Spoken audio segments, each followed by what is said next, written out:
Ladies and gentlemen, we have a very special pre-show performance. I'm here to introduce Blair, the creator and director of Hideo. It is a theatrical concert of music from Japanese animation and games. In the lobby, they have CDs and posters on sale, and also you can find them at www.hideoconcert.com. So let me bring out Blair, and she can tell you a little bit more about Hideo.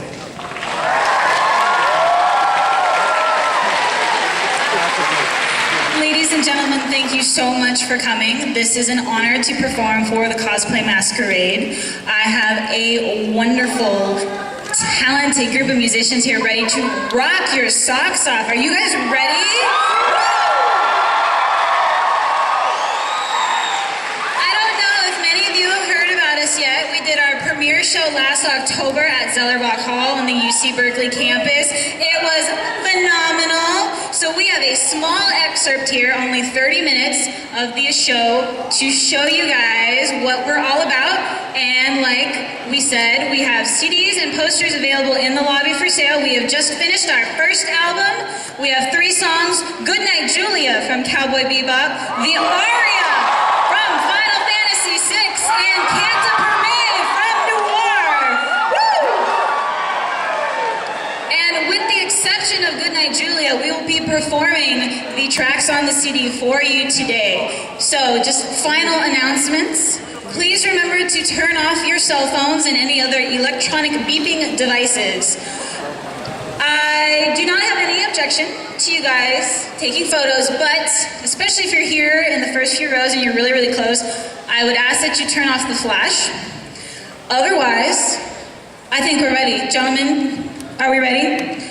We are ready up here, so if you guys are ready, we are ready to start the show. Please give it up for Hideo!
Help yourselves.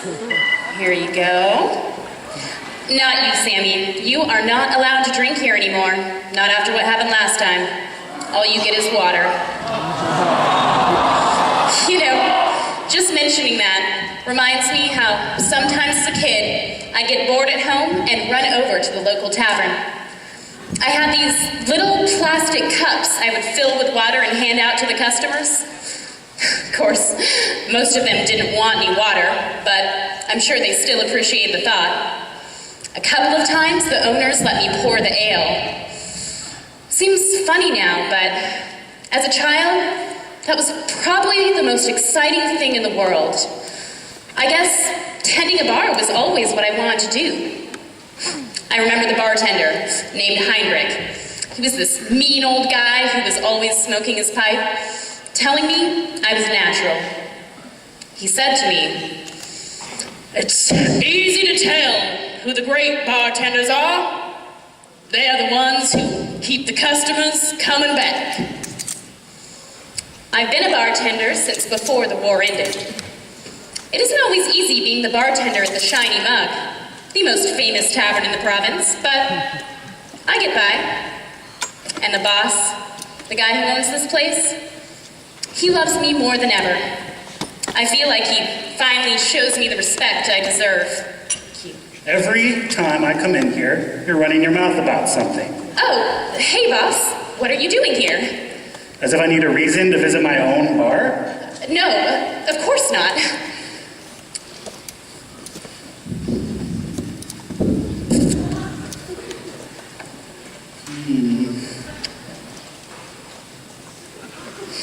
Whiskey, good choice. I trust these drinks are all bought, paid for, and noted in the books. I'm almost offended you would even ask me that.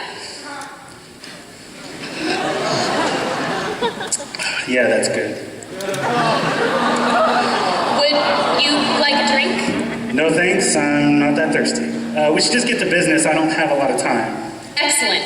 I love business. Have a seat. What can I do for you? Frankly, Rebecca, I'm a bit concerned. I haven't been pleased with your performance lately. And now I'm hearing rumors about something that happened here recently, but when I try to find out more about it, no one gives me straight answers. And weirdest of all, happened back in the kitchen just now. I was looking around, trying to find a knife, when I found this. Are you sure you need that big of a knife? I mean, that's a sword. I know what it is, Cupcake. What I want to know is why the hell there's a sword in my kitchen. It's a long story. Then I guess I'll have a drink after all. Start at the beginning, but try to be as concise as possible. I've worked here for 5 years. And somehow, despite all the handouts you give the customers, I've managed to maintain a decent profit margin. When I think of all the things I've seen in my time here, well, most of it actually doesn't compare to what happened last week. You know how it goes? Times are tough. A lone traveler was here. I could see right away he was on edge. He seemed exhausted, like he'd been walking forever. But I got the feeling he wanted to tell me what was on his mind. I didn't realize this traveler was so wrapped up in guilt and anger that it had already begun to eat away at him. Then he told a story about the enforcer Hideo. You know what an enforcer is, right? I'm not an idiot, Cupcake. An enforcer is just like a policeman, except enforcers work in the country and policemen work in the cities. Hideo was the youngest enforcer in history. His partner was his best friend Elric, but Elric was murdered by the criminals he and Hideo were tracking. When that happened, Hideo threw caution to the wind and set out to find those responsible and bring them to justice. His quest took him north, to Blackwell, which I heard used to be a beautiful place until so many bandits attacked it that now it's barely holding together. Anyway, Hideo made friends there. A mercenary named Satoshi helped him out of a tough spot when a large group of bandits ambushed him. He also met Reina, one of the local healers. Only get this, Hideo and Reina fell in love. When the traveler told me that, it made me happy. It made me happy. Yeah, that sounds like you. Don't roll your eye at me. To think that even in a ruined, besieged town like Blackwell, two people could fall in love. But Hideo couldn't stay long. He needed to continue his search, and Reina needed to help her town rebuild. They had no choice but to say goodbye. Hideo left her with nothing except a bouquet of flowers and his word that one day he would come back for her.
Forrester character, Hideo, is out on the road trying to get back at the people who murdered his friend, and then he stops in Blackwell to get some action. Okay, how does Hideo getting laid explain the sword in my kitchen?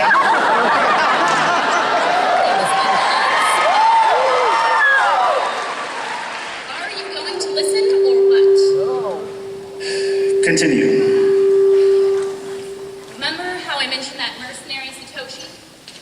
He and Hideo made a deal. I can't remember the specifics, but I do know that when Hideo left Blackwell, Satoshi was at his side. Enforcers and mercenaries don't usually get along. Most enforcers see mercenaries as sellouts with no sense of loyalty to their country. Because they are. Damn mercenaries ought to be lined up and executed. There were no bad feelings between Hideo and Satoshi. When they set out from Blackwell, they were more than just partners. They were friends. I guess Satoshi must have understood Hideo's need for justice. Of course, Blackwell was just the beginning of Hideo's journey, and winter was coming in fast. With the death winds of winter at their backs, Hideo and Satoshi took to the road and didn't look back.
Hideo and Satoshi found the place they were looking for.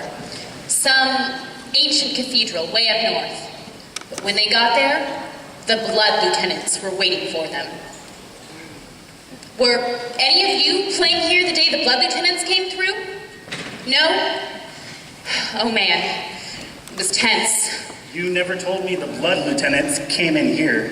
It was 2 years ago, maybe? I knew right away. They weren't interested in buying drinks. They were looking for someone. They just stared at everyone through those masks of theirs. Then they left without saying a word. It's interesting. The mercenaries who are really tough aren't the ones who talk big. They're the ones who can intimidate people with just their presence. So Hideo and Satoshi tracked the people they were after to a cathedral, but the Blood Lieutenants were already there waiting for them? The criminals Hideo and Satoshi were chasing, they were desperate to protect themselves. So, they hired the Blood Lieutenants. It was Hideo and Satoshi versus 4 of the most feared mercenaries in the country. There was no talking.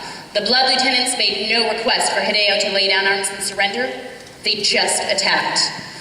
Hideo and Satoshi must have known they were in for the toughest fight of their lives.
Don't even bother answering. We're done here. Now the letter tells the rest what happened? It's time for you boys to leave. Let's go. Get a move on. No, I'm not supposed to stay open late.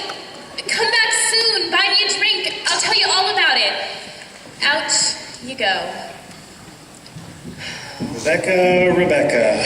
I've had it up to here with you. You give free drinks to the customers, don't even try to deny it. You run your mouth endlessly. And now rumors about fights and worse?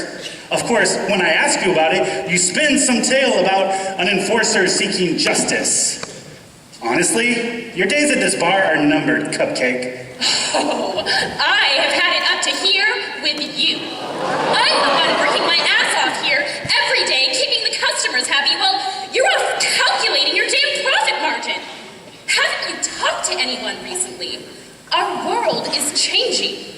People are scared, and sometimes they have nowhere else to turn. With everything that happened during the war, people are running low on hope. Yeah, the war's over now, but we will be rebuilding for decades. It is our job to be there for these people, with a drink or maybe a song or a story, and I am pretty good at helping out with that, which is why you need me here, and why you should probably give me a raise. And you've got one more time to call me Cupcake. I think I just remembered why I even hired you in the first place. Because I don't take crap from anybody? Because you're my niece. But a long time ago, I bought this place. I named it the Shiny Mug, and I nailed up that sign out front that says, "Have a great time guaranteed," because I knew it would bring in more customers. Now, it seems like you're the one keeping that promise. So for that, I'll keep you around. 5%? I'm sorry? Your raise, 5%. Try to keep my bar in one piece.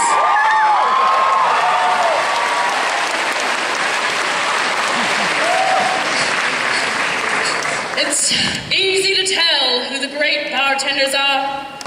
They're the ones who keep the customers coming back. And they can always talk their boss into giving them a raise. And